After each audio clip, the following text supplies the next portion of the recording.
تمام محامد ہیں اس ذات پاک کے لیے جو ہم سب کے داتا اور مشکل کشا اور خدائے ذوالجلال ہے، اس دنیا فانی میں بھی اور اس دار بقا میں بھی، اور لاکھوں کھربوں بے شمار درود و سلام ہوں آمنہ کے لال مکہ کے در یتیم حضرت محمد مصطفیٰ احمد مجتبیٰ جناب نبی کریم صلی اللہ علیہ وسلم پر، ان کی آل اور ان کے اصحاب اور سب متقین پر۔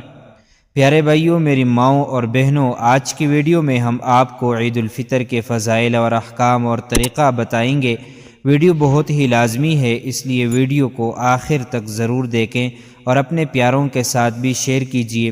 ویڈیو شروع کرنے سے پہلے آپ سے چھوٹی سی درخواست ہے کہ ویڈیو کو لائک شیئر کیجیے، کمنٹ میں اپنی رائے کا اظہار کیجیے، اور اگر چینل پر پہلی بار حاضری ہوئی ہے تو چینل کو سبسکرائب کر کے بیل کے آئیکن پر کلک کریں۔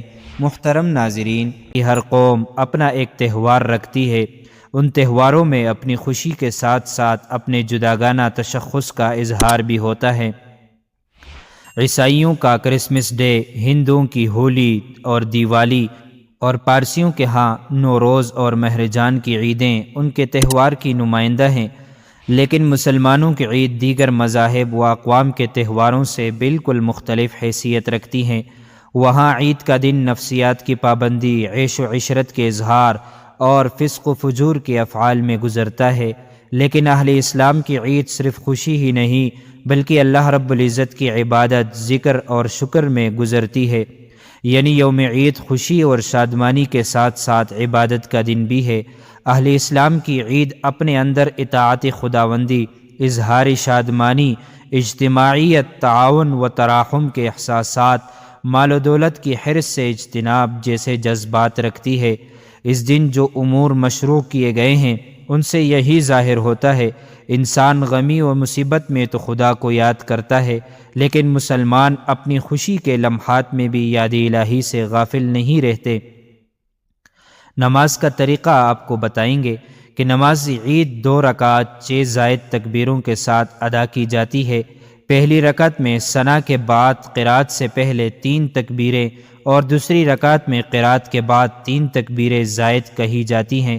پہلی رکعت میں زائد تکبیریں کہتے وقت ہاتھ کانوں تک اٹھا کر چھوڑ دیے جاتے ہیں اور تیسری تکبیر کے بعد باندھ لیے جاتے ہیں، اور دوسری رکعت میں 3 زائد تکبیروں کے بعد چوتھی تکبیر کہہ کر نمازی رکوع میں چلا جاتا ہے۔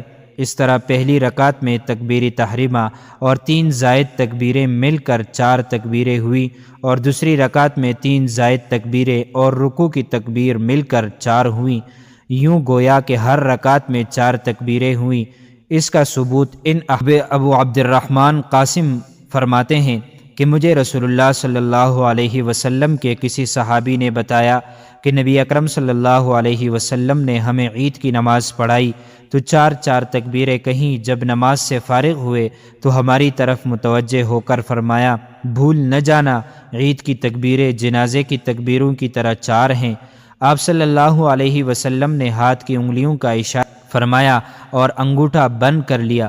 حضرت مکحول فرماتے ہیں کہ مجھے حضرت ابو ہریرہ کے ہم نشین ابو عائشہ نے بتایا کہ حضرت سعید بن عاص رضی اللہ عنہ فرماتے ہیں کہ میں نے ابو موسیٰ اشعری رضی اللہ عنہ سے اور حضرت حذیفہ بن یمان رضی اللہ عنہ سے سوال کیا، رسول اللہ صلی اللہ علیہ وسلم عید الاضحیٰ اور عید الفطر میں کتنی تکبیریں کہتے تھے؟ حضرت ابو موسیٰ رضی اللہ عنہ نے جواب دیا، 4 تکبیریں کہتے تھے، جیسا کہ آپ جنازے میں کہتے تھے۔ حضرت حذیفہ رضی اللہ عنہ نے فرمایا کہ یہ حضرت ابو موسیٰ سچ کہتے ہیں۔ حضرت ابو موسیٰ نے فرمایا کہ جب میں بصرہ کا گورنر تھا تو وہاں بھی اس طرح تکبیریں کہا کرتا تھا۔ تکبیرات عیدین میں رفع یدین کرنا، پنجگانہ نمازوں میں رکوع کو جاتے رکوع سے سر اٹھاتے تیسری رکعت کے شروع میں رفع یدین نہیں کرنا چاہیے، اور عیدین میں کیا جانے والا رفع یدین کرنا چاہیے۔ بحوالہ سنن الطحاوی جلد 1 صفحہ نمبر 417، باب رفع الیدین عند رؤیت البدر۔ جلیل القدر تابعی حضرت ابراہیم نخعی رحمۃ اللہ علیہ فرماتے ہیں 7 جگہوں میں رفع یدین کیا جاتا ہے۔ نماز کے شروع میں، نماز وتر میں قنوت کے وقت، عیدین میں حجر اسود کو سلام کے وقت، صفا اور مروہ پر، مزدلفہ اور عرفات کے وقت، اور 2 جمرہ کے پاس ٹہرتے وقت۔ واتفقوا علی رفع الیدین فی التکبیرات بحوالہ مرقات المفاتیح۔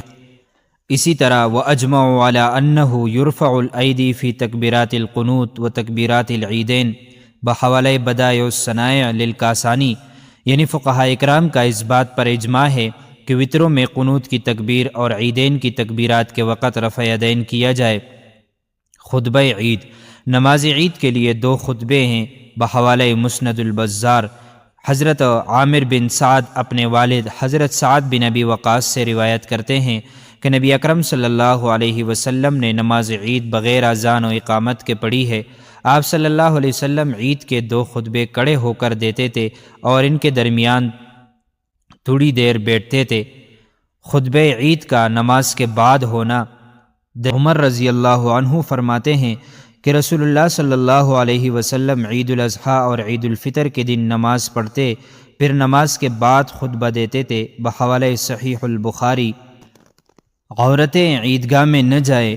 ابتدائی اسلام میں عورتوں کو دین کی بنیادی احکامات، مسائل اور آداب سے روشناس کرنے کے لیے مختلف اجتماعات مثلا فرض نماز، جمعہ، عیدین وغیرہ میں شرکت کی اجازت تھی۔ جب یہ ضرورت پوری ہوئی اور عورتیں بنیادی مسائل و احکامات سے واقف ہو گئیں تو انہیں ان اجتماعات سے روک دیا گیا۔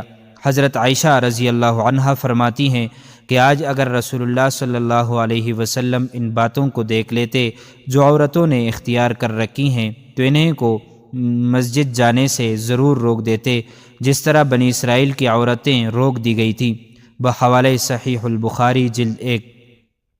اسی طرح حضرت عبداللہ بن عمر رضی اللہ عنہ اپنی بیویوں کو نماز عیدین کے لیے نہیں جانے دیتے تھے بحوالہ مصنف ابن ابی شیبہ۔ جلیل القدر تابعی حضرت ابراہیم نخعی رحمۃ اللہ علیہ فرماتے ہیں کہ عورتوں کو عیدین کی نماز کے لیے جانا مکروہ ہے۔ معزز ناظرین و سامعین، یہ تھی ہماری آج کی ویڈیو۔ ہم پر امید ہیں کہ آپ کو ہماری آج والی ویڈیو پسند آئی ہوگی۔